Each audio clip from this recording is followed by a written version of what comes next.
Ladies and gentlemen, good people, not so good people. And that is something I'll let you decide. I'm not going to try to call it for you. We back. This is a Tuesday edition. Yesterday was Memorial Day, so happy Memorial Day. And this gives us a unique opportunity that we need every once in a while. And that's a chance to talk about previous week's Raw and this week's Raw, because next week's Raw we'll be talking about, because it's at 2 p.m. Eastern, 11 a.m. Central, because they're going to be in Italy. So things worked out perfectly in line, perfectly for your boys. It's Cool McCain, one half for your Monopoly. Joined as always by the other half, the Playmaker. What's going on, Playmaker? Hope y'all enjoyed your Memorial Day and your Memorial Weekend. It was too short. A lot of wrestling took place over the weekend. And we have more wrestling to talk about coming up. Just wrestling all over the place. Good old wrestling. So we're going to go ahead and start off like we always do. We're going to slide in some NXT. What's going on the NXT side, Playmaker? Can I be honest? That's what we do around here. I don't even want to talk about NXT. What? Not the fact NXT had a bad showing on there, but WWE has done a lot of different things. I don't even want to talk about NXT. I don't want NXT to fall victim. Okay. This week. They don't deserve to be a victim this week.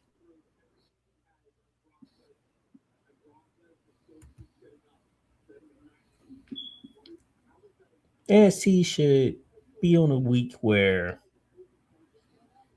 WWE is going in a good direction. I just leave it like that.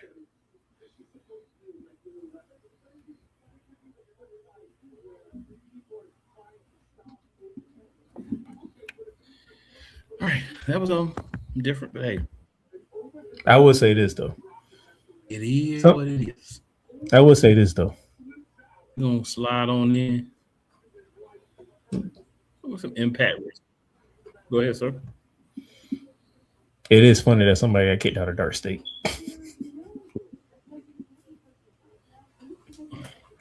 I mean, you might as well go and talk about that at least real quick.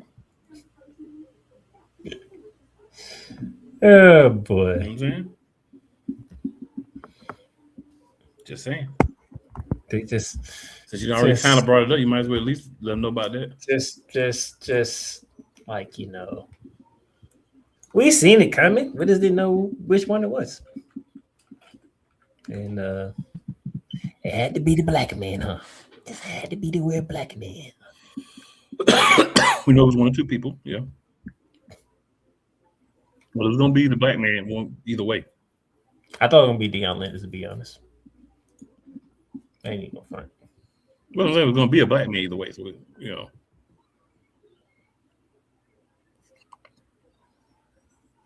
Just saying. That's not how that works. But yeah, you know.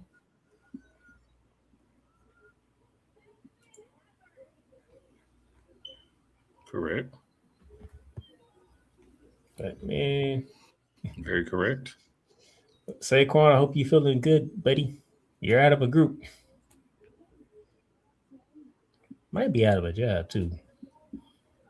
I don't know if you can work as an individual. That'd be something to see. Well, you know, he'll at least hang around long enough to try to be a quote unquote problem for Dark State.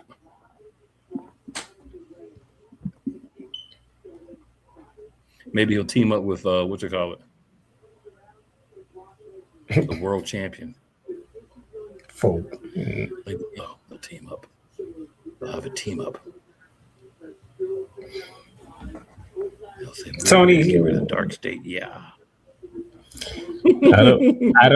I don't need two shows to do the same freaking storyline. Okay. I got enough of that on Raw. You have to look at the differences, though, because in this particular one, there's the difference of one guy was actually in the group and got shunned, whereas that was not. Well, yeah, it was opposite. Yeah, there was one group that was in. So you know what's funny? Since you brought up the Raw group, I'm gonna go ahead and get this off my chest before I forget. Before we get into TNA, I just want to say it's funny how Montez Ford thing was. Oh, you screw over everybody that you're in a group with. When the last time he didn't screw anybody, he got screwed over. Mr. Rollins did. So I just thought that was interesting.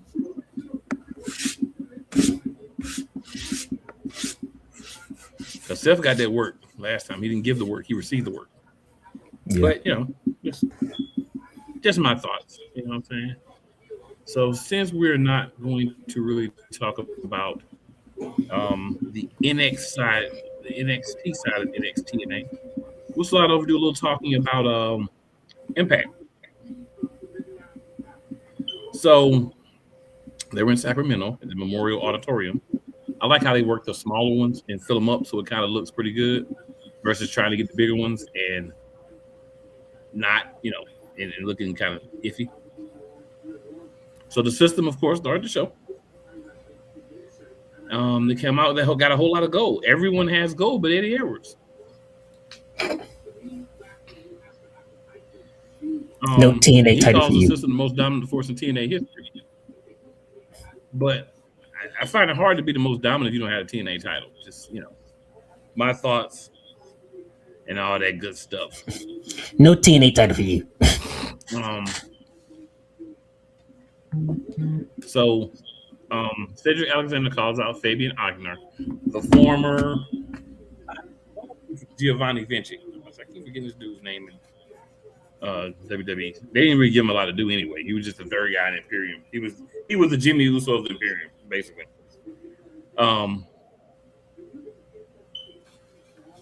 Aichner basically comes out when he's called out and says he's going to take the X Division title. Aichner takes out the members of the system, gets into the ring. Alexander tries to give him a lumbar check. Aichner avoids it, puts him in a chokehold, and of course, the system come to his aid. That's how it always goes. You got to start out as the strong guy before you get beat. He's not going to win if he's his first challenger. We already know that. Daria Ray is the bad authority figure. She was backstage with Steve Macklin. She wants him to take out Mike Santana. She says Macklin's worth carrying it. He's not. We got a match. Elena Black and Indy Hartwell. I gotta say that you can't lose in this match. Can't lose in this match. TNA has some very sumptuous knockouts. These are definitely two of them. Ariana Grace and Stax were at commentary.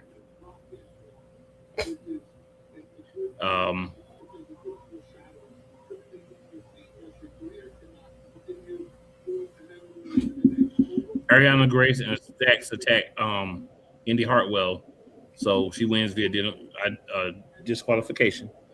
Grace blames her dad for her losing the Knockouts World title. Morella joins them in the ring. He says Lei Yingli did deserve the rematch. He's about to put Stax in the Cobra. Daria Ray comes out and says, "Oh, you're supposed to be an authority figure, and you're trying to pick a fight with talent and blah blah blah, all that crap." At the end of the day, Santino is going to be facing some Stax next week. So that'll be interesting to see. Elegance Brand is backstage. Lights go out. Rosemary Alley and Mara Sade, who are now doing a supernatural gimmick thing, leave a message for them.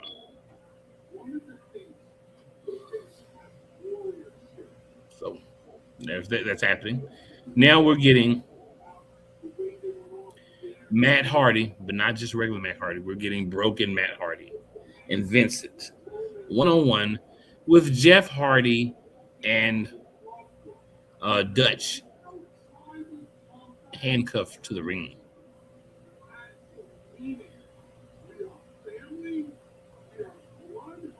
Um,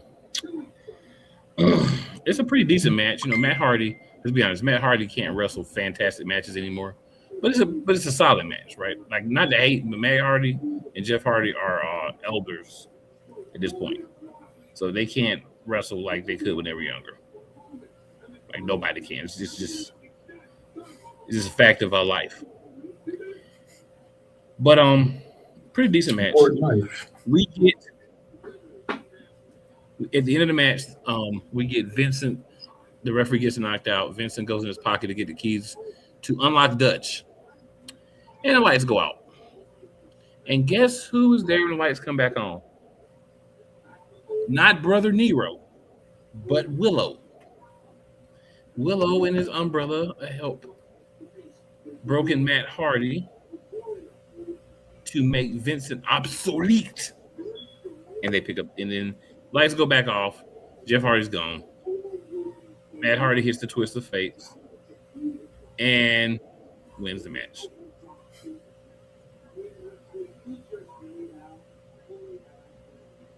So that, yeah, let's just.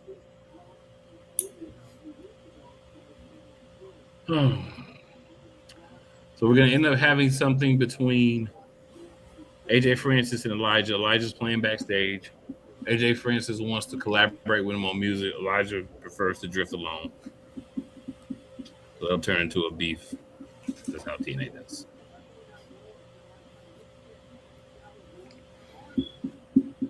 Are you saying Moose is still out of action after being back? So what? This is what I'm not good enough for you? Is this what this is? That's probably what it's going to turn into. Moose is still out from being hurt by the system 2 weeks ago. Indy Hartwell was beat by her knee, and she has to get that checked out.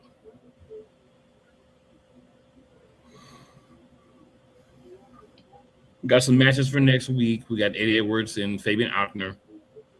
Of course, to tell you about Stax and Santino.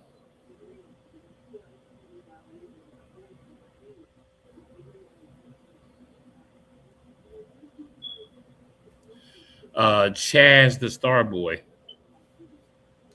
makes his in TNA. I was about to say his TNA debut. He challenges Mustafa Ali, of course. Or excuse me, it's Chaz Starboy Hall. I said Starboy Chaz. It's Chaz Starboy Hall. Of course. Let me know who wins this match. Ali wins because Starboy is new, but when you challenge for a championship, you're not as well known. You're not going to win the match. But he looked good and lost, which is apparently important.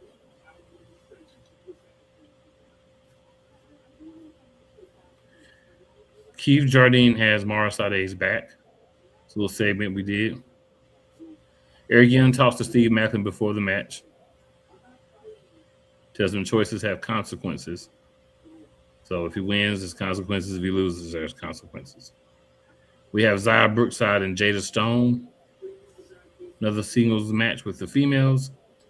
I like that more of the females are starting to get featured here on TNA.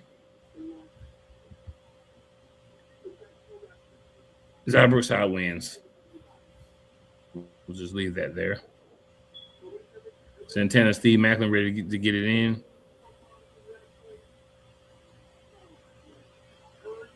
And then we have the main event. TNA World Championship match. The champion, Mike Santana, versus Steve Macklin. And we're going to go directly to win. Because, I mean, it was actually a really good match. These two guys have a lot of chemistry. But a lot of false finishes.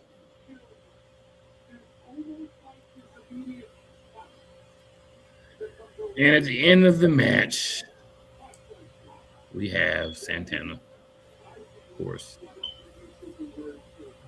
retaining his championship. in a hard-fought victory. Hmm. So, I mean, I can say it was a really good match. He get the rolling buck 50 the second time to get the win.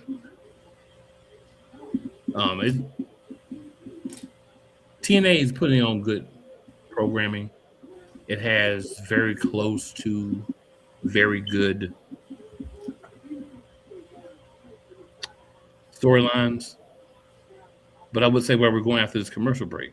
Actually, we don't even really know if Yeah, we go to this commercial break, do we? before you do that, because I just remember something. I was doing you a disservice when it came to NXT. There Okay. is one thing that Kuma Kane must talk about. Remember, that's my boy. I got to look out for my boy. So if I'm doing him a disservice, I got to rectify that. There's one part of the show that I watched from NXT, and it had me thinking about you, sir. It's probably a part I didn't watch. Backstage, Layla Diggs and Jada Parker exchanging words. Yeah, I didn't see that part. So you'll have Really? to, yeah.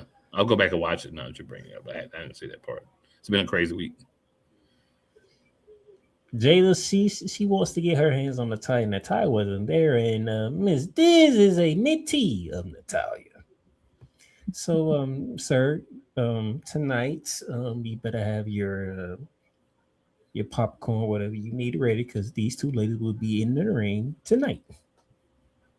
Not my popcorn ready. And enjoy the The lovely match, festivities and the the cakes. festivities of chocolate cakes Mm-hmm. You know, tonight. quite a fan of chocolate cakes. So yeah. By the way, Layla Diggs is yeah, she's built very well, if I do say so myself. Yes, yes, yes. So I had to rectify that for you, man, because I'm like, wait a minute, that part did happen last week. I appreciate that, sir. I definitely appreciate that. So let's do this. As we talk a lot about WWE, let's go ahead and slide over to AEW. Double or Nothing. Talk about some results from that, and then we'll move from there to commercial break. We come back and we'll cover all things in the W. All things main roster in the WWE. Well, we already covered them. Yeah, I mean, so you have to understand for the program, we've already decided that NXT and TNA are their own thing. So we're definitely not talking about them. You got to make sure we might have new people watching. We might have new people, but they ain't if they ain't see the jump that I put up. I don't know what to tell you. If they ain't read, I don't know what to tell them. By the way, before you begin, I have seen people, and I'm not talking AEW fans. I'm not talking about those people. I have seen people that have said that this pay-per-view that you're about to go over, sir, is number one in 2026 right now.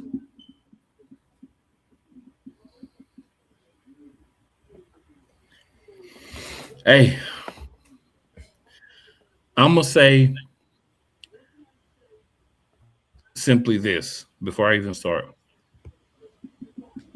AEW is finding its legs on how they need to really do things to be what AEW needs to be. I'm gonna say that. I'm quite satisfied with the product. It's very long, but you know they do very long. But quite satisfied with the product.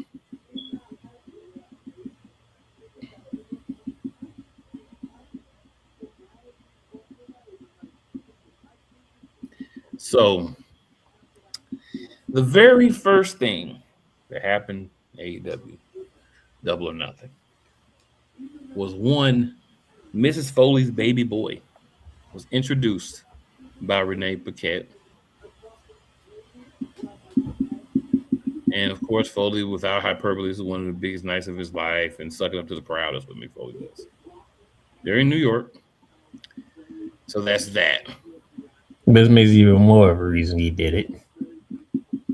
Yeah, but that I'm sure that paycheck did not hurt either. Because one Tonethius Khan goes deep in that pocket, and he be with it. After coming out of hurricanes, according to my co-host. Yes, after the hurricane, he comes out and he says, "You know what? Oh, I'm feeling refreshed. Let me go ahead and play Mick Foley. Yeah, I'm feeling refreshed. Yeah." I mean, that's what happens in my mind, at least. I can't speak for what actually happens, but that's what I think happens.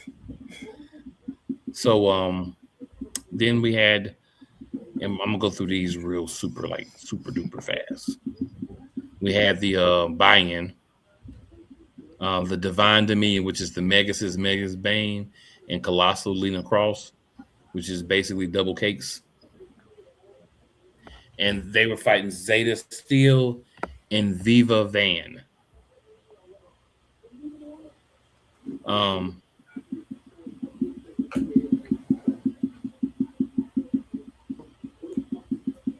Megan Bain hit a double choke slam, her and Cross, to get the victory with just a few seconds left on the clock because they only had 5 minutes. But they got it done, so they don't have to worry about that. So another buy-in trios match. We had the Death Riders, which consisted of Daniel Garcia, Claudio Castagnoli, and Willa Yuta, took on the Ops, Hook, Anthony Bowens, and Katsuyori Shibata. So the Death Riders, of course, won because their backs are supposedly being important since now they're training my boy Ospreay. But Castagnoli beat Bowens with a diving uppercut for the pinfall. All right, another buy-in. The Conglomeration, which was Mark Briscoe and World Trios champions Orange Cassidy and Roderick Strong, and Big Boom AJ and QT Marshall, Boom and Doom, with the Rizzler,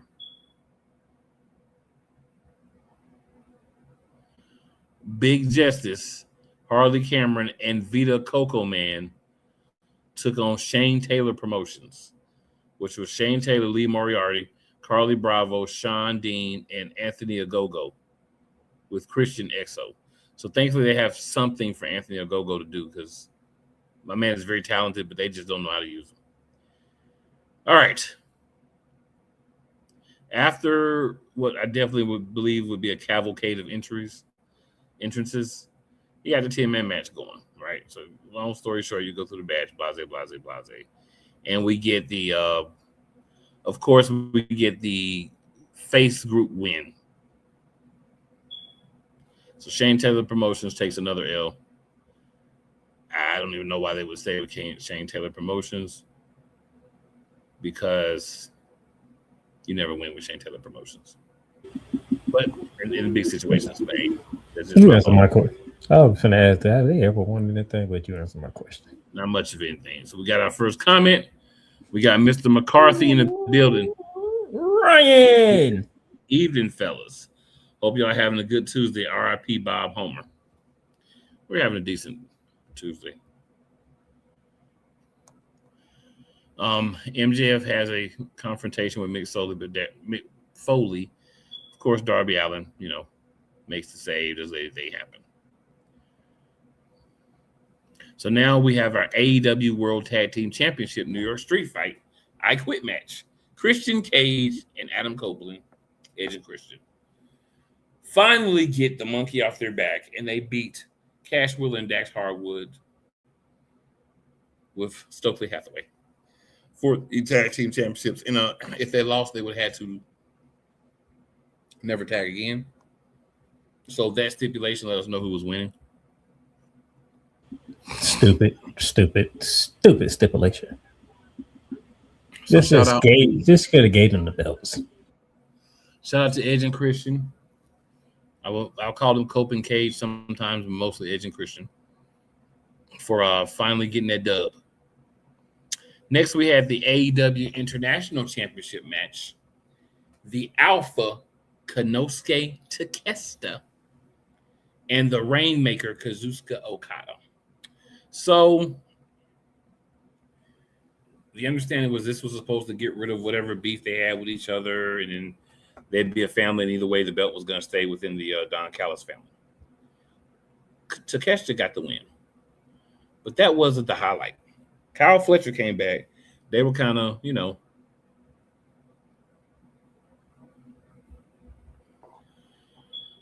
they came in and I'm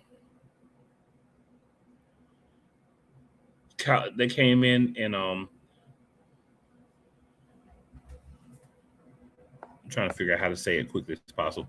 So the guys that were outside from the family came in. They all faced off with Takeshita, but then Kyle Fletcher made his return.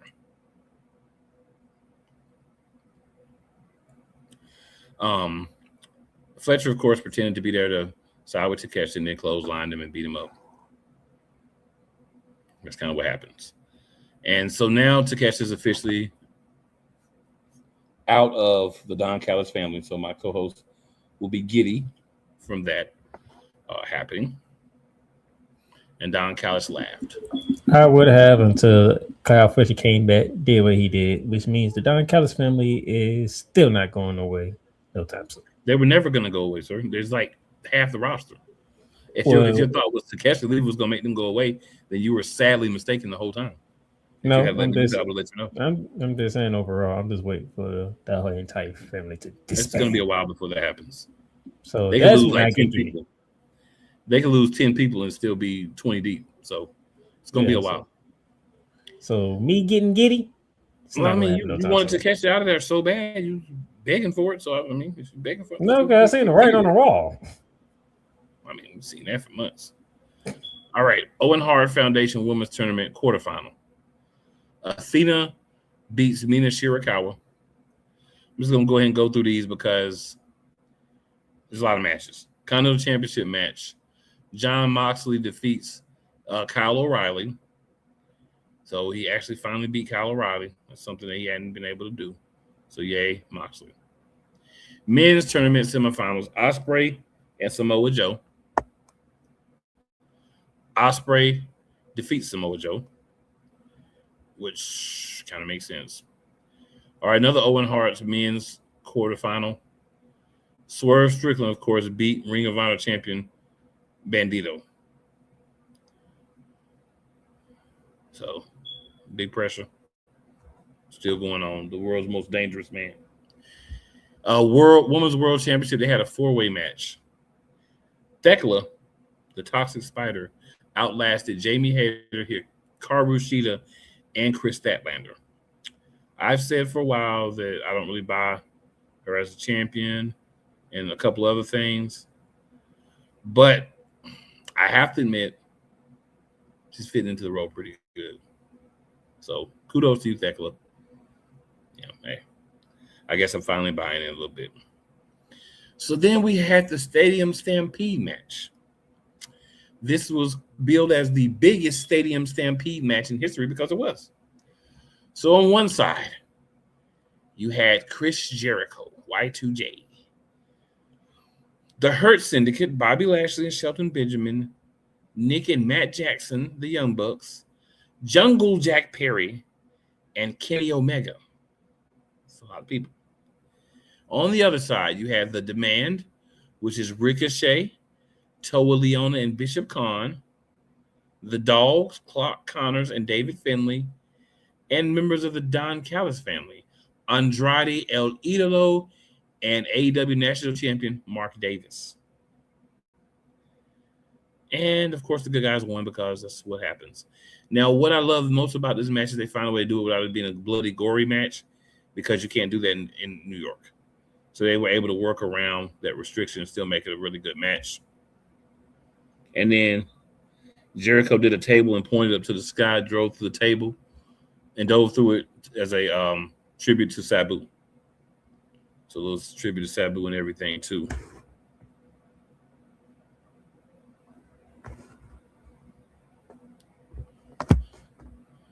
So Damien is here. Hello, Damien. Scoring for the good guys.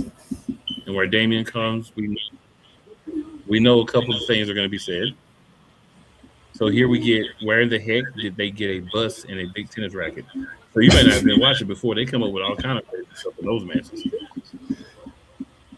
All right, AEW World Championship title versus MJF's hair.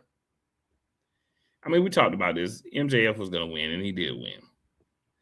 Allen looked really great. He's probably the best wrestler of the whole show. And they've been building the story of how much he's defending the belts and how he's getting beat down. So they let everybody know, hey, he's going to lose.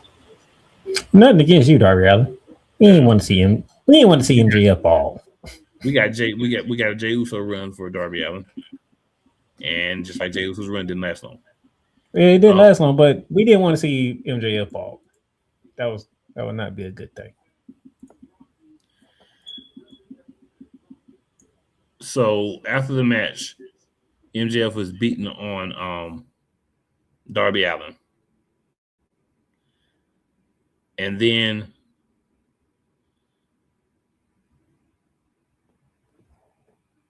MJF went and posed over Allen with the championship. Kevin Knight came out to run him off. He escaped up the ramp. Knight then stared at MJF while on the ropes and then dove off the top rope with the UFO splash on the Darby Allin on the stretcher. Then flipped the stretcher with Darby Allin on it. Then he stared down at Allin while MJF clapped from the top of the ramp. So we come out of this with a heel champion and then a big heel turn from another champion. All I can really say is kudos. I think this was one of the best put together pay-per-views, PLEs, yada yada, that I've seen AEW put on, and it might be the best of the year. And let's be honest, saying it's the best of 2026 so far, that's not glowing reviews, right? That's not glowing reviews. But somebody's got to be the best, and that's not the AEW show. It's just to knock all the PLEs and pay-per-views that we've seen. They've all been bad. So now I could go ahead and throw Damien's earlier comment up. Darn you, MJF. MJF did what MJF was supposed to do. I have a feeling that we're going to find that MJF and Kevin Knight are going to be associated. And who else is going to join them will be interesting to see. But I have a feeling that's where we're going. But we'll see if I'm right. I like the fact that we got this big loss for Darby and then the big turn all at once. Like, that's professional wrestling. Damien also says I was waiting for Steen to show up and help Darby. They didn't want to pay Steen for this event. Damien. Darby was on his own. They only pay Steen when Darby wins, not when he's going to lose. Oh, boy. All right, good people. We are going to take a quick commercial break. After I asked my co-host if there's any thoughts that he has on no. AEW put on a good show.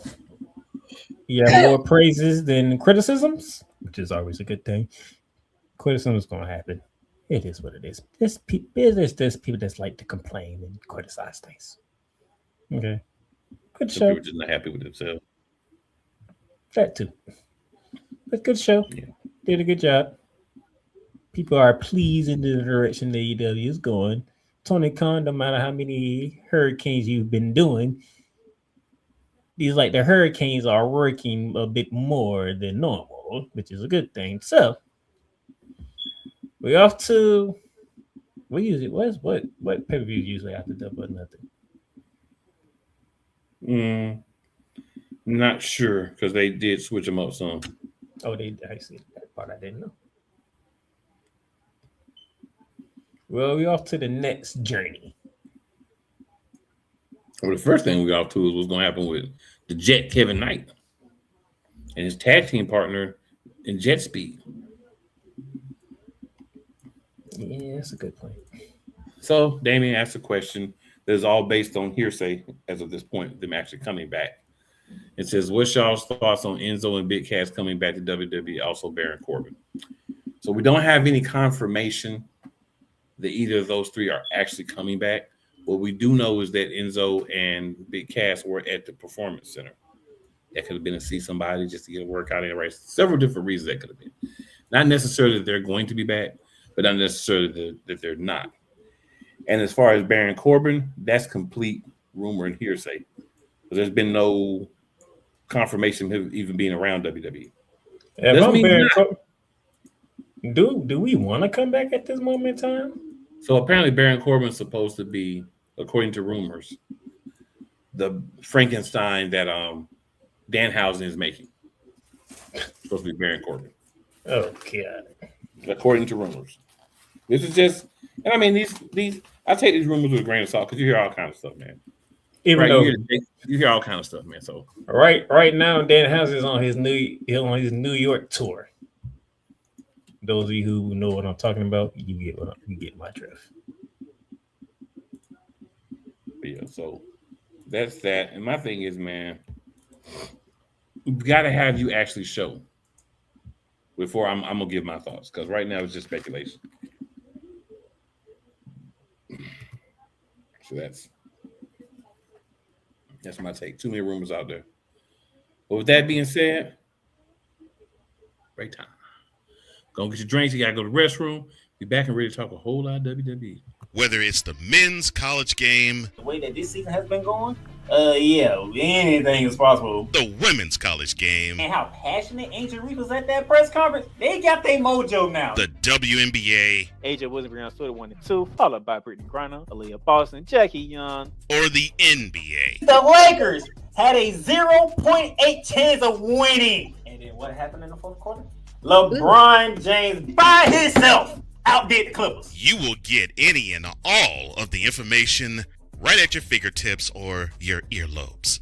Join the Playmaker as he breaks down all things basketball in Shooting Lights Out on the Playmakers blog, network, YouTube channel, and where you can find podcasts.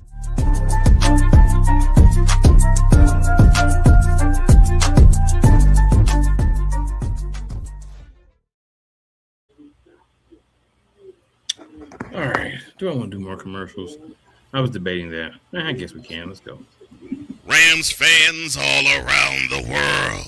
It's a beautiful thing to be a Rams fan right now. Stafford's back. We will see about Cup. And running back Kyren Williams to return. Lend me your ears, or should I say lend Playmaker your ears, as he breaks down week by week everything in the Los Angeles Rams canon. Number 99, Aaron Donald.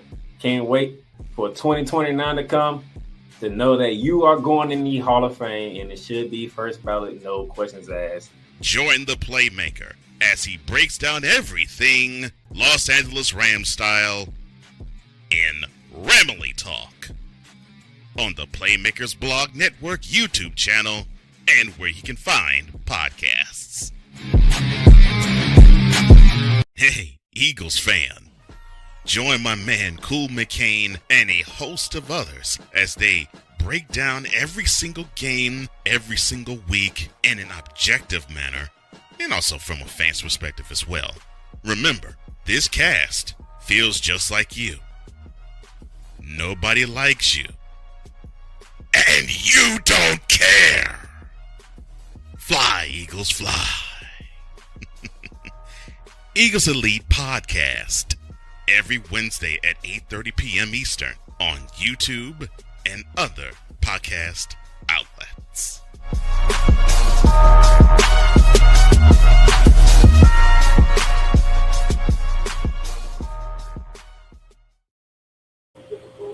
All right, so we at that point, y'all. It's all about the dub. World Main Wrestling roster, League Entertainment is the place that we're go, and we're going to Fort Wayne, Indiana, for Saturday night's main event.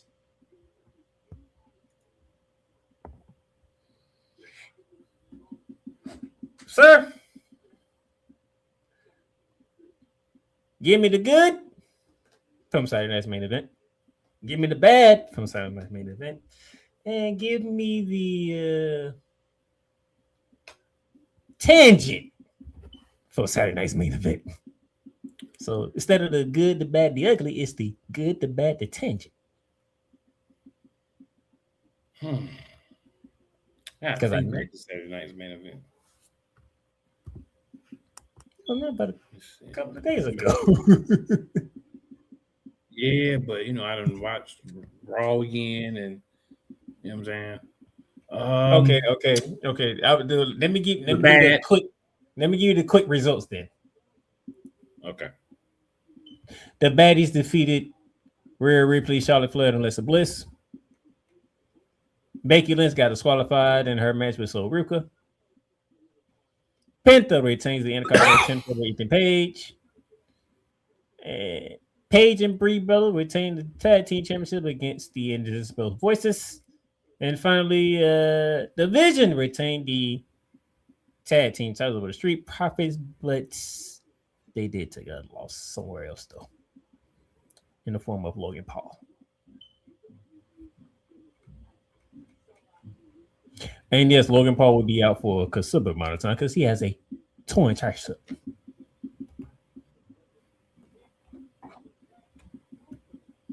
So the good to me was Jay Cargill and the baddies beating Rhea Ripley, Charlotte Flair, and Alexa Bliss. And I'll explain why I say that. The reason why I think that's the good is because we're trying to rebuild Jade. We're trying to bring up B-Fab and Meechin, right? Because obviously they're going to turn on Jade at some point. It's always happens with Jade. Jade always gets turned on. So they're going to turn on her. But until they do, this is an opportunity for them to rebuild themselves, because there's a point where Meechin and B-Fab weren't even on TV. So this is an opportunity to bring two new people that have been around. B-Fab, I think, has gotten a lot better as a wrestler than she was coming in. Very gorgeous young lady. Honestly, everybody in that match was nice eye candy. Not everybody had cakes, but most have cakes. There's one cakeless person from each team, but they were trying. They had little mini cupcakes. They at least had a little something. But I just like the tone of the match. I like the whole Rhea Ripley, Charlotte Flair dynamic and how they still don't really trust each other, and it keeps costing them. But they still don't see it. That's probably going to end up leading to a championship match at some point, and Charlotte Flair will probably win because that's Charlotte Flair. The bad. We said the good, the bad, and what was the last one? Tangent. The tangent. Okay. So the bad was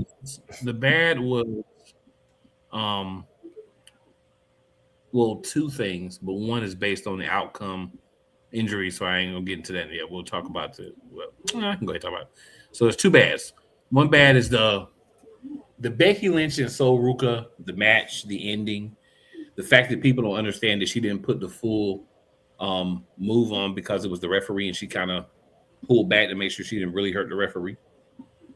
The Soul Snatchers, like, people don't understand it, like, oh, she botched it. No, she saw it was the referee, so she wanted to make sure she didn't hit the referee like she would Becky Lynch, even though she still got disqualified. You don't want to really hurt the referee. She's not a referee. So when is she going to be a wrestler? When is she going to be a wrestler? Because every time Becky Lynch has met, it's the same referee, and they keep going. I'm just saying she's not now. Not now. I'm just saying when. I'm gonna say when this is going. Maybe she's training. So yeah, that whole match is kind of like, And then for the tangent, my co-host alluded to it earlier, but I'm gonna break it down a little bit more. Why do you have men's Intercontinental, women's intercontinental, men's tag, women's tag, and then the 6-woman match.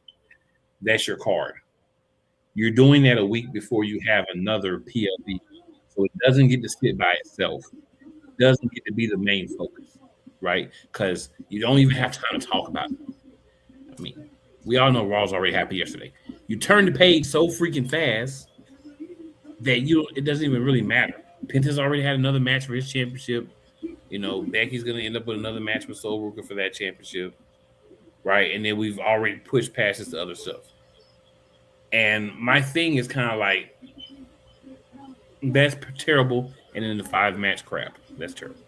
So a lot of things that I feel like could be better about this, but I did like the Vision Street Profits match a whole lot. I don't think Brie Bell and Paige should have headlined over Vision Street Profits, but you know what. Saturday night's main event was what I expected it to be, though, because they were already worried about Clash in Italy more so than they were this event. It shows. For the first time, maybe not the first time. Maybe you remember if I ever did this before on Monarchs of Wrestling or not. But Cool McCain, give me the camera.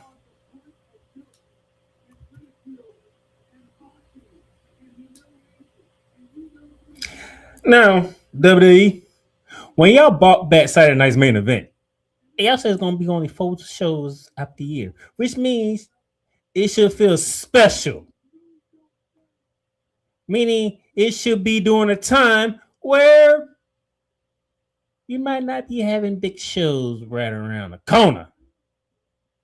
But for some odd reason, you decided to have Saturday's night main event this past Saturday. And now we got to focus on Cash in Italy this Sunday. Saturday night's main event don't even feel special. It just feels like y'all just throw this out there just to throw it out there.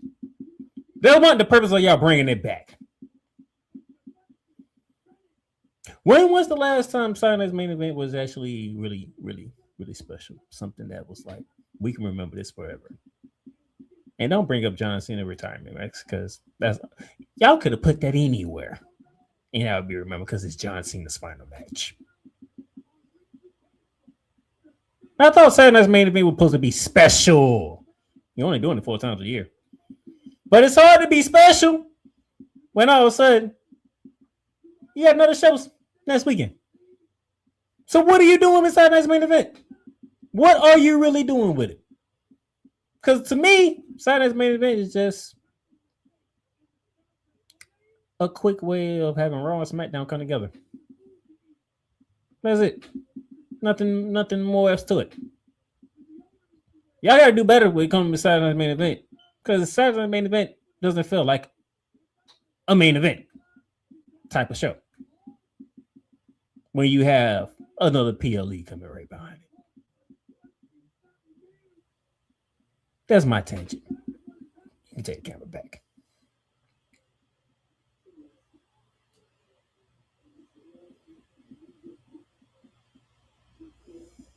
So,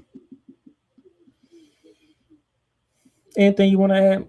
Oh, yeah, I was talking about I had to mute my bad. I like to say, if you're not going to have championship matches, you at least need to have a number one contenders match. Something with some meaning, some importance to main storylines. Like, honestly, there was only one match that really connects to any main storyline, and that was the Vision and Street Profits match. You got to learn to connect things together. You're going to do 4 Saturday night main events a year. You should be doing them in spots where you have long breaks between PLEs. You shouldn't be doing them the week before a PLE. But I've already had my rant on Saturday night's main event. I knew this crap was going to happen. I knew that they were going to piss on Saturday night's main event and make it garbage. You know why? Because that's what they do with everything. So I'm not surprised that Paul and his stable of idiots decided to do what they did. You know I'm not? Because they're being who they really are. And you can't be upset with someone for being who they are, unfortunately. You know what makes it even worse? Paul, TKO, WWE. You know what makes it worse? Last night's Raw was better than Saturday night's main event. Last night's Raw was better than anything we've seen since night 2 of WrestleMania. And how do you know that, Playmaker? Well, number one, you did say Penta had already had his next defense, right? That was against Javon Evans. And that was a banger of a match. It was a banger. Penta retained, by the way. And somebody threw a question out there on social media, and I did answer this one. It's like, is this just a beginning of a heel turn for Javon Evans, or just frustration? I'll let you answer because I will get my answer after what I said on Facebook.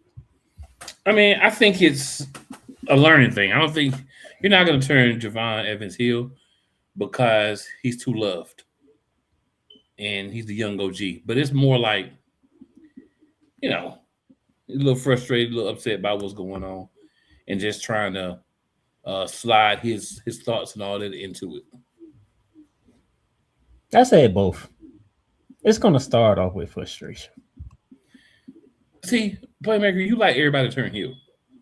You do. And what you have to understand is they're not going to do that with it. He's making them money. The kids love his T-shirt. They love We Outside. He's jumping around, little skinny dude with dreads, all this energy and stuff. He is not about to go heel, sir. He is not about to go heel. But he has some frustration from losing because he knows that he had a good opportunity. This is the learning curve when you bring somebody up who should be up.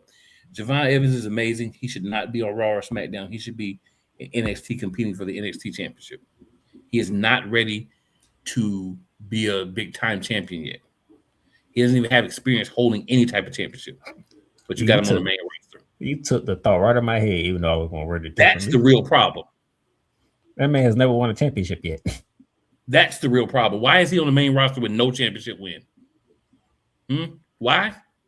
Because he's a skinny little guy, skinny little black guy. Everybody loves. He jumps over the ropes. He does the monkey flips and stuff. That's why. Because he's you're doing him a disservice for his long-term career by having him come up too early. He's Trick and Obi were ready. He really wasn't. I'm gonna put it out there, and that's nothing against him. But the man is young and he hadn't had a chance to learn the stuff yet.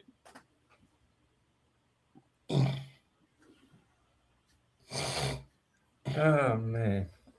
So before we go any further, love to go through these comments right quick. And then we have to talk about the opening of Raw. Raw this week was really good. I say it was better than Saturday's main event, and that should not be the case. WrestleMania night 2. I'm going to go and say it. Anything since night 2. Well, except for Double or Nothing, AEW Double or Nothing. But besides that, it's been better everything since night 2 of WrestleMania on any program. All right, Damien says, yeah, that sounds like some crap WWE would do to Corbin. Yeah, it does. I wouldn't come back for it. He middle fingers the Rams commercial.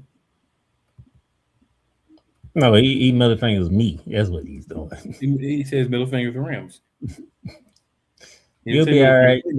He said middle fingers the Rams. Yolanda's in the building. Right.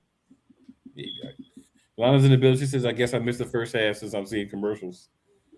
Yeah. Yolanda says, what I missed. You just missed, like Damien said, TNA and AEW. Just go back later and watch it. Just go back later and watch it. Actually pretty good, I think. Then Yolanda says, thanks, Damien, for telling them. And then he's asking, what do you mean good when we're talking about the show? And of course. Then he says, thank you, wrestling guys, for taking out Logan Paul. By the way, hold on, go back to that comment. Joe Hendry, you are a very despicable man, sir. You are a very despicable man, Joe Hendry. Very diabolical by you on Raw last night. Very diabolical by you. Well, Joe Hendry got what he deserved for that. Oh, I will be talking about that shortly. Kevin Abreu, Nixon 4. Like over who? They did win for. He says, I wish AEW pay-per-view start early, like 5 or 6 p.m., not ending midnight. Bro, here's the thing, Kevin. I say this all the time. If it started at 6, it might not be over till 1. Because they go until midnight, bro. I don't care. That thing, bro, they go to midnight. Bro, Kevin, AEW gonna have to start their show at 2. They need to start their show at noon. If you want to be over before midnight, bro. The AEW be wilding. Now, I give them credit. They will give a lot of people a chance on the pay-per-views, but sometimes it'd be even too much. That's what I'm saying. It need to be a happy medium between AEW and WWE. WWE don't give you enough. AEW give you too much. AEW give you too much. It's good, but it's just too much. Yolanda says they got pancakes, laugh out loud. Okay, Yolanda, I know what you're talking about when I was talking about the cupcakes. I said mini cupcakes, but yeah, if we're being honest, Yolanda, it's more like pancakes. I was just trying to give them a little love. And that, of course, would be Charlotte and Meechin. I was trying to, Damien says, you're welcome. Let me get back. I ain't trying to freeze on me here. And then Kevin says a lot of people call Soul Ruka botch Ruka. She botched one the other week, but she didn't botch that one. She knew what she was doing. Kevin says, what's going on with Liv Morgan title reign? Well, she can't defend her title on a show that's so unimportant like Saturday Night's Main Event. There's a lot of thoughts on there that I'm going to have to save for another time. Yeah, it just, we'll pop them up, but we ain't really got to answer them. Damien says Becky Lynch is less of a wrestler than Lacey Evans. Hey, that's an opinion-based thing. I'm not going to argue with nobody's opinion.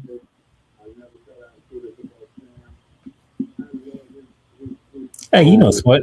She's the greatest woman wrestler of all time. Sports Eagle says it. Bleach Report says it. She's not the only one that says it. Yeah, don't forget that part. But Kevin says Saturday Night's Main Event, that was a house show. You know what, Kevin? That might be the best description I've heard for Saturday Night's Main Event. A live television house show. It really was pretty much a house show. Yolanda says Downhouse cursed the vision. And there's no way you can disprove that, even though she's joking. You can't even disprove that because Braun Breaker got hurt, Bronson Reed got hurt, now Logan Paul hurt. And when Seth Rollins was with the group, he got hurt. Damien says Saturday Night Main Event equals NBA All-Stars. Wow, that's tough. It might be true, too. Damien says you know what? No, this past All-Star game was, I feel like you like this past All-Star game way more than I did. I'm more inclined to agree with Damien 100% on that. You may have a different feeling, but I think that this wasn't any better than the other ones, personally speaking.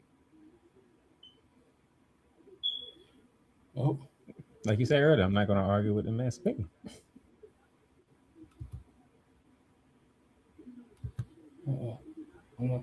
No, he definitely cursed the Cavs. Yeah. I know.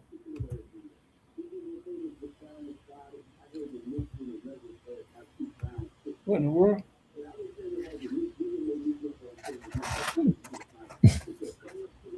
I done something. I pressed something over here, y'all. Oh. Okay, here we go. I think we're good. I say, don't tell me Dan House ain't gonna curse you too. He didn't curse the show.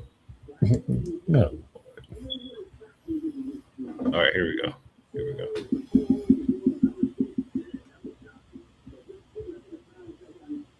Yeah, I think I just scrolled up too much. Okay.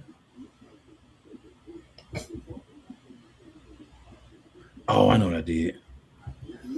There we go. Dan Houser, what did we do to you?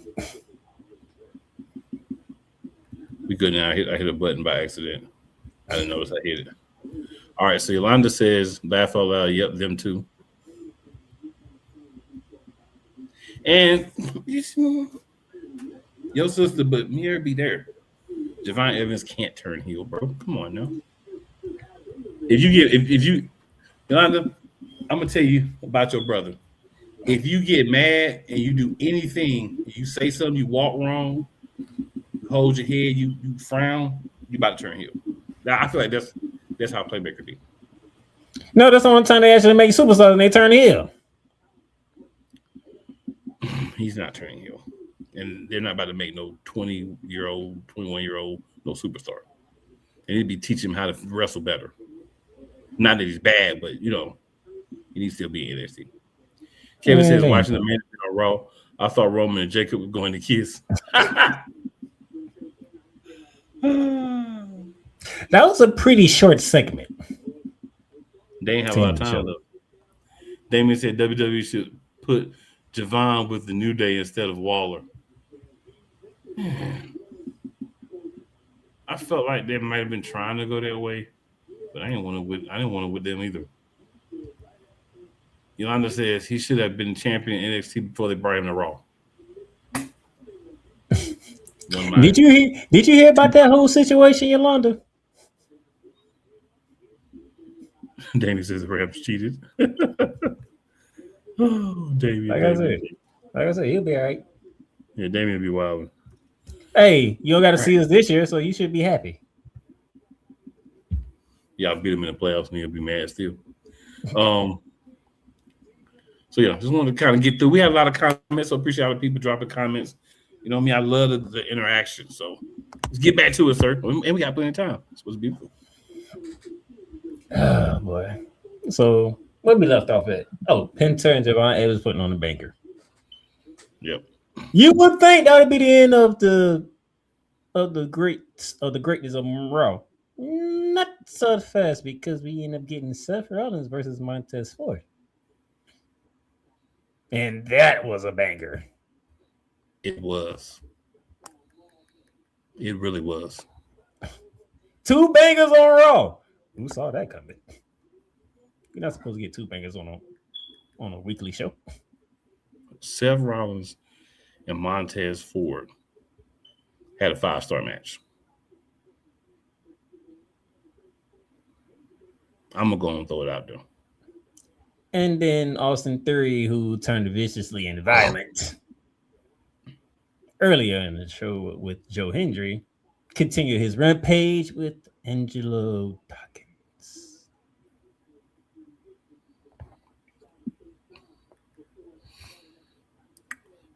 So, just to kind of explain the whole thing, found out that, and we're bouncing around. We still got to go back to the beginning of the show, because the tone for this show was set from the jump. When we heard, ladies and gentlemen, my name is Paul Heyman, I already knew what it was. I knew it was about Brock. It was. Talk to Smack, they showed a little clip. Then he said his name, and he did a Joe Hendry. Then lights went off.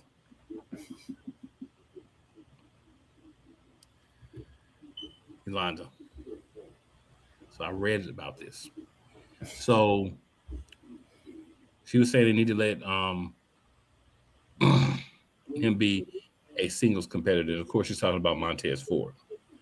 So Montez Ford refuses to be a singles wrestler. They've tried to get him to do it multiple times because Doc is his boy, and he knows that when you do that, one person succeeds and one person kind of gets pushed to the side and ends up getting let go. So he don't want that to happen to Dawkins. That's why he's not a singles wrestler. What I think they should start doing with him, she says, sorry, Dawkins. And she says, I just love Oba. I know people ain't watched wrestling in years that be talking about Oba Femi. So a lot of people love Oba.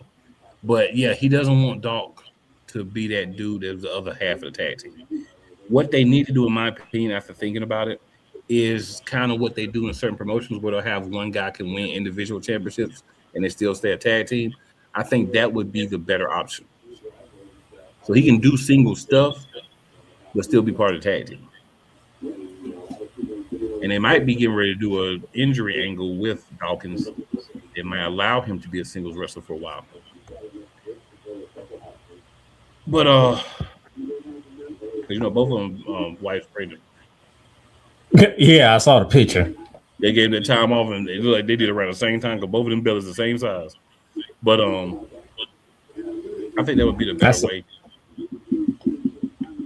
And to try to stay on track, because we got time, so we didn't really worry about staying on track too much. But Obafemi came out and basically was like, "I'm gonna beat him again. I'm gonna retire him twice." Signed the contract, gave it to Paul Heyman, told him, "Don't worry about it. I'm not gonna hurt you. I want to make sure you get the contract back to him and you send the messages." And then he left. Well, he left a very uncomfortable message. Go ahead and tell him an uncomfortable message, sir. He said he's going to kill Brock Lesnar. Yeah, he basically, since we're going all into it, he said, last time my goal was to beat Brock Lesnar. This time my goal is to kill Brock Lesnar. And you just felt the air come out of the building. You felt the air come out of Paul Heyman.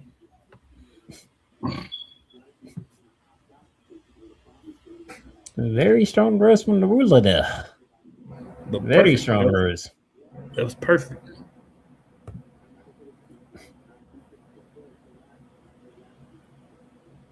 Never heard somebody talk like that in a long time.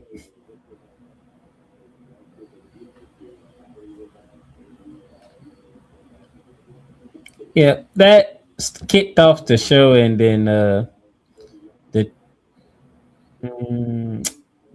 I can't say transformation. What's the word?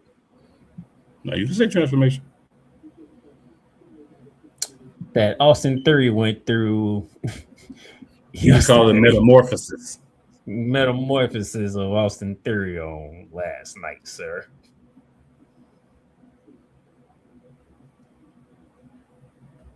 Because he beat the brakes off Joe Hendry. So Joe Hendry comes out. He's sitting out there when we come back from break. And he's doing diabolical, man. He's just diabolical. Can we fire Logan Paul? Has the crowd doing it. They're doing it together. And all that good stuff. So Austin Theory makes his way out to the room. Out to the ring with a cheer. And I'm going to say this. I don't care how you feel about Austin Theory. He put the smack him down upon Joe Henry's candy ass with that cheer. Now, when he did Angelo, he got him with some good solid shots. But Joe Hendry got beat for about 5 minutes. He really, if Joe Hendry was taking a break because, he just need a break, or his mom's sick, or a family member, or girlfriend, or whatever, he could be written off for a month or two after the beatdown that he took. And he could be back next week, but you could write him off for a minute if you wanted to, because Austin Theory is evolving into the pressure for real, because he was putting a lot of pressure on Joe Henry back with that cheer. But Joe Henry, if you did not see that particular segment, if you did not see that, you need to go back and watch it. Then Joe Hendry finally climbed or crawled over to the corner. He was walking away. He ran back down and slammed his head into the post with a chair. A chair head to post shot. That's when they was like, what's wrong with you? And then, of course, after Dawkins, he was told in the back to go home. But before all that happened, he walked in with his championship and said, "What would I do? Just give it to you, Paul?" And Paul said, "No, I make sure all the stuff says division. You and Braun Breaker are now tag team champs." So I just want to let everybody know, don't expect to get the Raw tag team champions anytime soon. Make sure you go challenge Damian Priest and R-Truth, because if you're gonna make Braun Breaker half of the tag team champions, it's just gonna get real.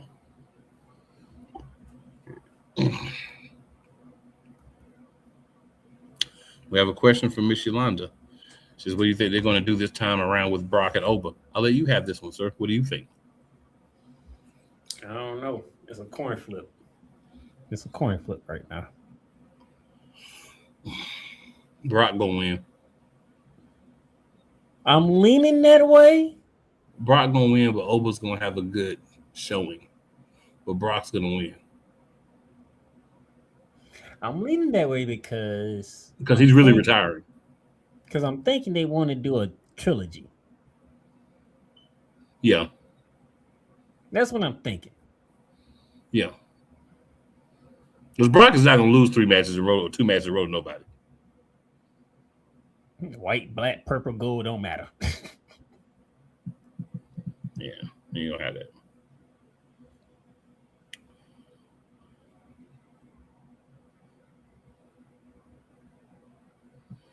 And then, oh yeah, one more comment, sir. She was saying he hit him in the face too. That I guess is kind of, she probably was typing that when I was talking about the face to pole. But yeah, he did. He put in some work on them.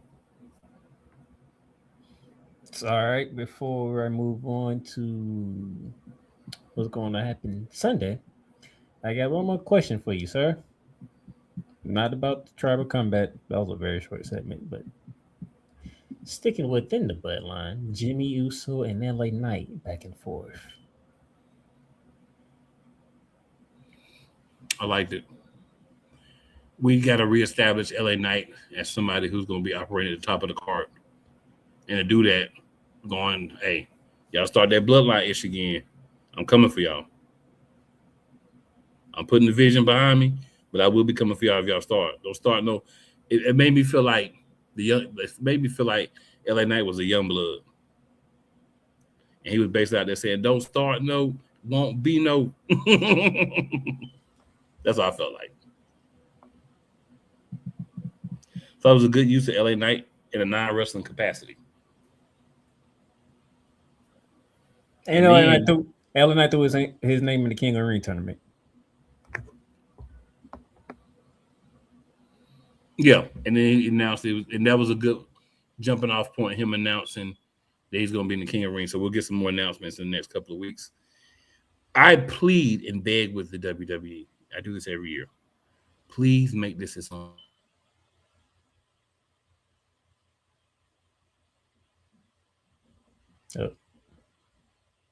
Oh, he froze.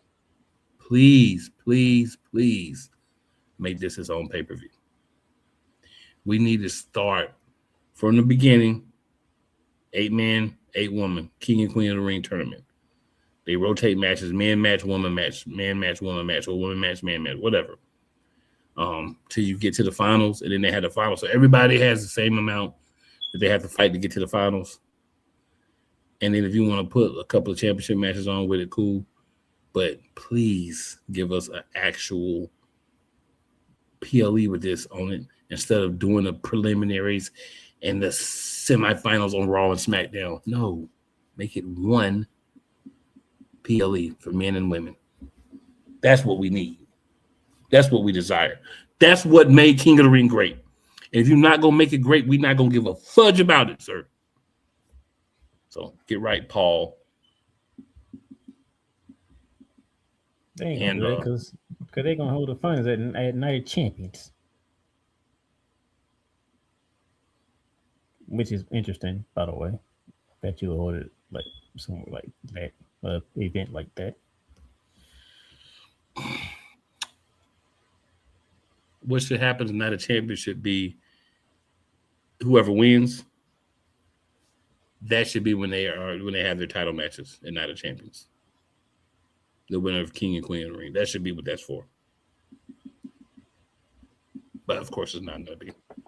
No, it's going to be the exact thing my sister put in the chat.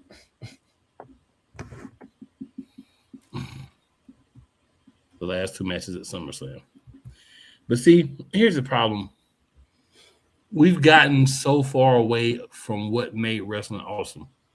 Right? Like we talk about how the great days was, the Attitude Era. Some of that was because we had things that made sense. Stone Cold Steve Austin became a star because of King of the Ring. If they did it like they did it now, he never would have been a star. So that's the thing. You got to do this where it makes sense. And they don't do that. What do? Oh, we're just going to have all the matches up until the finals. It's It's going to be on Raw and SmackDown. Yeah. Just one match a day. And, it takes away all the things that made it great. When you take something that was really good or great and you strip it down to garbage, and then you're surprised why people don't care. No one cares about who wins the King of the Ring and the Queen of the Ring anymore. And that's y'all fault.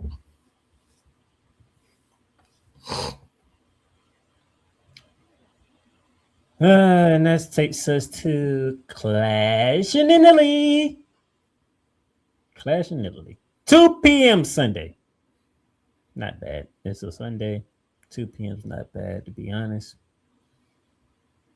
Problem is, how many matches you got, sir? Probably 5. Let me look it up. 5 matches. You have 5 matches. I know it's 5 matches. And he had to look to see that. That was a rhetorical question because I knew I wanted to see your reaction. All right. So with these 5 matches, oh yeah, by the way, the first hour is on ESPN. Go figure.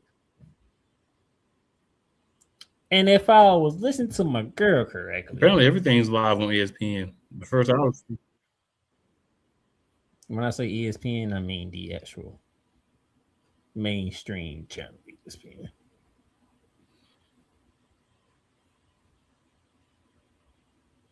And if I heard my girl correctly, who was on First Take earlier today,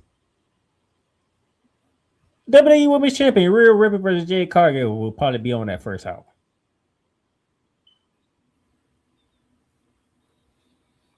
We picking Rhea, right? Unfortunately.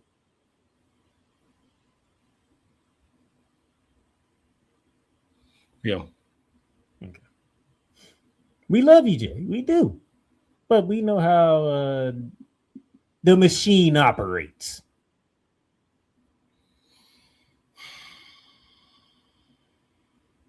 And the machine loves money.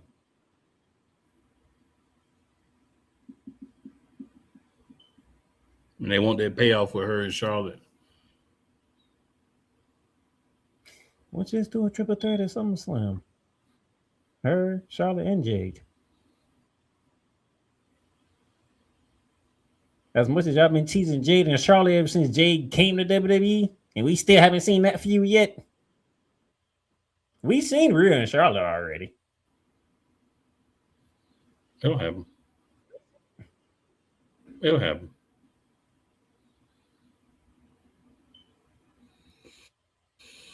But knowing WWE, you're going to have one main championship. I don't like 5 matches. I know you don't.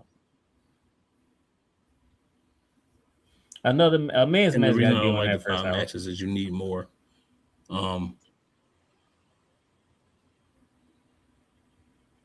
Yeah, they said it was going to be, I think, Brock Lesnar over Femi. So you can have 2 matches the first hour. You have 3 matches for the other 2 hours. How smart is that? It's not smart at all. It's actually very stupid. You need to have 3 more matches on this card. Because the problem with watching the pay-per-views, and I go through this all the time, I start doing other stuff when I'm watching, is the matches are too freaking long. Why do I want to sit here and watch them do every move and then moveset 3 times and 7 false finishes? Right? The matches, in my opinion, are even longer than AEW matches. And that's ridiculous. That is ridiculous. We need more matches. We need to start determining number 1 contenders somehow for championships. You got what? Women got 6 championships, including tag team championships now. They need number 1 contenders. The men got the 2 world heavyweight, the 2 secondary, 2 sets of tag team championships. We'll have number 1 contenders. Guys just, hey, I want a match. Okay, yeah. Or you just have a random match like you did with Rey Mysterio and Rey Mysterio and Rusev. We start having stuff like that, and that's not necessary. That's what pisses me and a lot of people off. Because we're tired of that. Give us some good matches. Give us more people. No one wants to sit here and see, because what happens is you get the same things every pay-per-view. Roman Reigns is on every pay-per-view when he's there. Cody's on every PLE. Some combination of Rhea or Liv Morgan's going to be on everyone as long as they're champions. Oba's going to be on everything because they love him and they're buying his merchandise. The only rematch we get from Saturday night's main event, or the only champion that was on Saturday night's main event that's going to be defending on Clash in Italy is Becky Lynch. The person that everybody wants to see the least. That's who gets the match. When's the last time the SmackDown Tag Team Championships have been defended on a PLE? I don't even know who the SmackDown Tag Team Champions are again. Damian Priest and R-Truth. That might be the reason why I don't remember. But guess what? You made them the champ, so why they can't defend them? Like, you're cycling through every championship. The only championship that is not being included in this is the men's tag team championships from SmackDown. Why can't they get on a PLE? That could be the sixth match. You could have a crazy number one contenders match for Liv Morgan's championship. Since he doesn't have a challenger, she's not even on the pay-per-view. Like I said, I guess it's creative. There's a lot to unfold in that one. That's for another time. That's why I'm keeping my peace on that one. All right. I ain't going too much into it. I'm just putting a start. So you picking Brock to win round 2 to set up round 3? Yep. I'm picking Brock to win round 2, even if there is no round 3. Because they ain't gonna let Brock go out with 2 L's.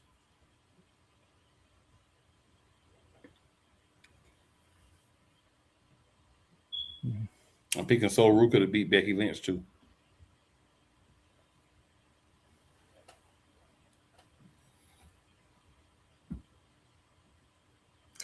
Did you hear me?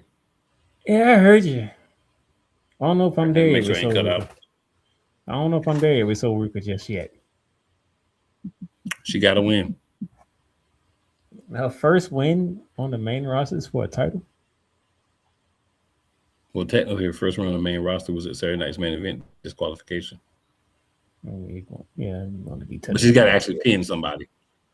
Yeah, it doesn't. She got to pin somebody. You can't go 5-10 matches and not pin nobody. She got to pin somebody. That's why I had a problem with her debut. Like her Becky debut, about to get her throw soul her. snapped. I say, y'all, her first debut, y'all gonna throw her right to the newly crowned women's champion.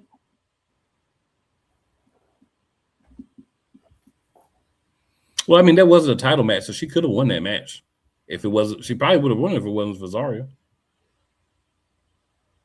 That would make it even worse, in my opinion. Like, you already know she got a match with Zarya. Why are you throwing the match on her debut on Raw? I mean, it was not a good idea. But I'm just saying it wasn't a good idea. I'm not arguing that. It definitely wasn't a good idea. And then her second match, you want to throw against Io Scott. Like, what are y'all doing? They didn't give a Smurf. That's what they were doing. Not giving the Smurf. You know what I mean when I say Smurf. Yeah, I know. Gunther versus Cody Rhodes for the Undisputed WWE Championship.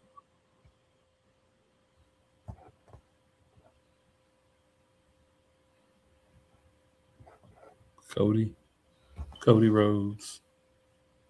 Cody Rhodes. Just Gunther's not the one.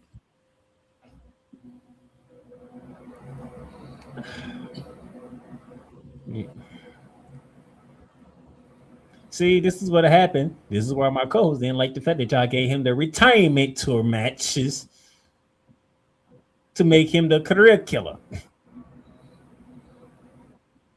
Because guess what? Gunther ain't killing the career of Brock Lesnar. That would be overfitting. So y'all had to pivot, and y'all pivot to him going against Cody Rhodes out of nowhere. And just like he said, well, he was supposed to be in a thing with LA Knight, apparently. And just like he said about that was the original plan. Out of nowhere with this Rey Mysterio versus Rusev for the number one contender spot for the Intercontinental Championship match. Y'all probably did the same thing because y'all just threw word keys in there.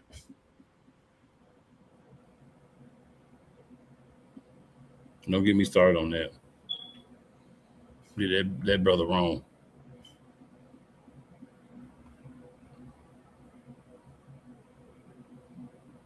I don't care who wins that match. Either way, it's not going to come out either happy for neither one of us. But most likely, It's Cody gonna be Rhodes. Cody. We got to get to SummerSlam.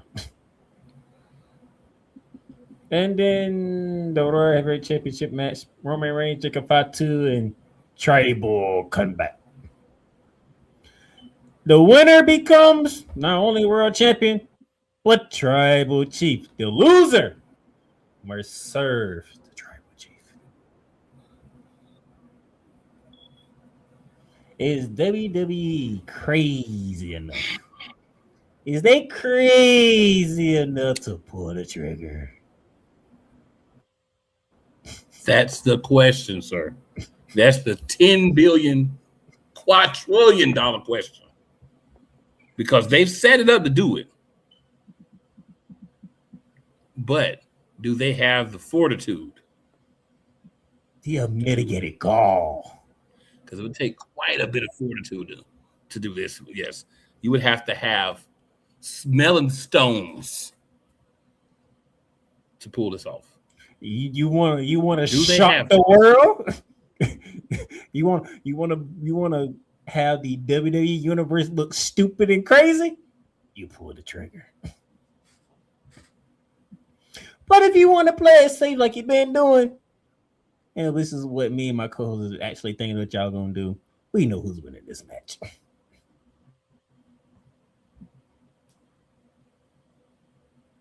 Because let's face it, we know after SummerSlam we ain't seen Roman Reigns after this. Well, we ain't not gonna see him in the month of June anyway, so that's a TKO thing, not a Roman thing. It's a TKO thing. Yeah. But we know after SummerSlam we ain't seen Roman Reigns, so guess what? We kind of know where this is going. I think Roman is going to win this match. It's tribal combat, so everything goes. I think he's going to win this match. But I think we're going to see Jacob Fatu maybe take the championship, not tribal chief, but the championship from Roman.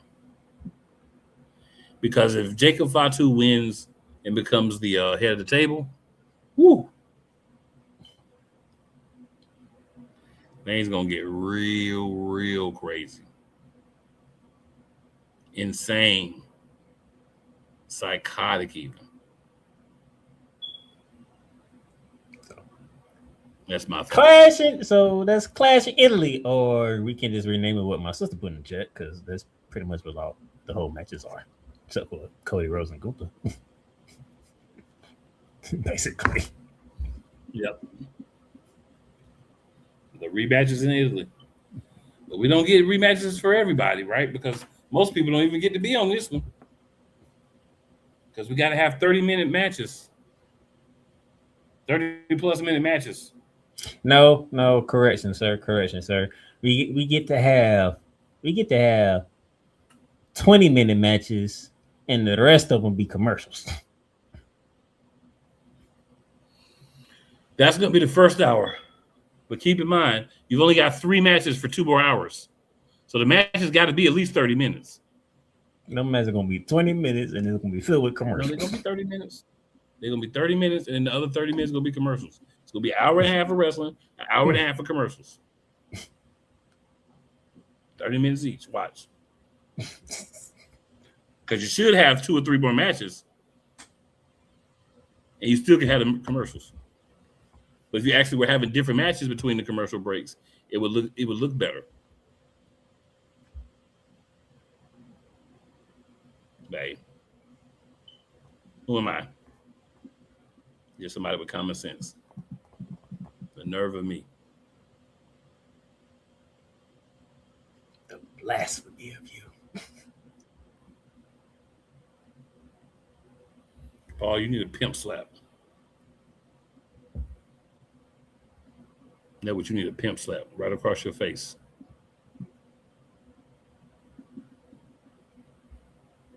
And you would deserve it. But you know what? I can't give it to you. If I could, I would pimp slap you, but I can't. Oh man, let's go. I'm done. So, ladies and gentlemen, make sure you tune in next week, because depending upon how Clash in Italy goes, And Raw in Italy. I might have some words. I'm feeling like I might have some words next week. This week, disappointed, but expected a disappointment. Next week, how did Booker T say? We coming for you. All of y'all. So, there's that.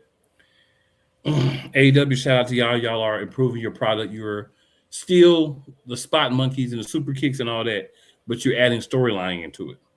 And that's all you were really missing, was the storyline to tie it together. You're working on that. WWE, you don't care about storyline anymore. You just rehash things that you feel like are going to work. You're just going to end up with Bloodline 3.0 with Jacob Fatu as the enforcer, the unwilling enforcer. Feels like that's where it's going. So, whatever. And the rest of you vagabonds in the professional wrestling industry, including UTNA, you're not doing bad. But you're doing better storylines than WWE because you're doing original stuff. But it's a great time for other companies to really put their best foot forward, because between now and SummerSlam is a good time to lessen the gap between yourselves and WWE. And with that, I'm excited about overall where we're going with pro wrestling. But WWE is disappointing right now, but that's not a surprise. They were probably going to always be disappointing. Not probably, they were always going to be disappointing. But for your boy Cool McCain, your boy the Playmaker, always remember, it is never where you start. It is always where you finish. And we will be back. Another episode, Monarchs of Wrestling, next week on Monday as usual. But you know, we'll be talking Raw, because Raw is at like 2 p.m., 11 a.m. if you're on the West Coast. You know, there's this thing called tape delay they used to do back in the day, so we still get stuff at the same time. But too many people leak stuff now, so you can't really do that anymore. Well, holla.